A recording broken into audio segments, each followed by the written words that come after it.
ஒரு சில நிகழ்ச்சி மட்டும்தான் மனசுக்கு ரொம்ப நெருக்கமா ஃபீல் பண்ணும்.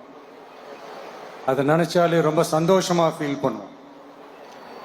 அப்படிப்பட்ட ஒரு நிகழ்ச்சி தான் இன்னைக்கு இந்த சிங்கப்பெண் சிறப்பு படைய தொடங்கி வைக்கிற இந்த நிகழ்வு. உண்மையிலே மனசுக்கு ரொம்ப நெருக்கமான ஒண்ணு, சந்தோஷமான ஒண்ணு.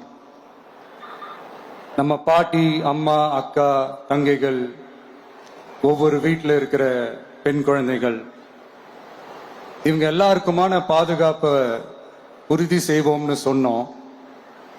ஆனா அது எலெக்ஷனுக்காக மட்டுமே கிடையாது. மனசிலிருந்து நிஜமா, உண்மையா, உணர்வு பூர்வமா சொன்னதுதான். பெண்களுக்கு எதிரான இந்த கொடுமைகள்ல நமக்கு எப்பவுமே 0 டாலரன்ஸ் தான். அதுல ரொம்ப உறுதியா இருக்கிறோம். ஸோ சொன்னதை எல்லாமே செய்யணும். கொஞ்சம் கொஞ்சமா, படிப்படியா அதை செயலில் கொண்டு வரணும். அதுல ரொம்ப தெளிவா இருக்கிறோம்.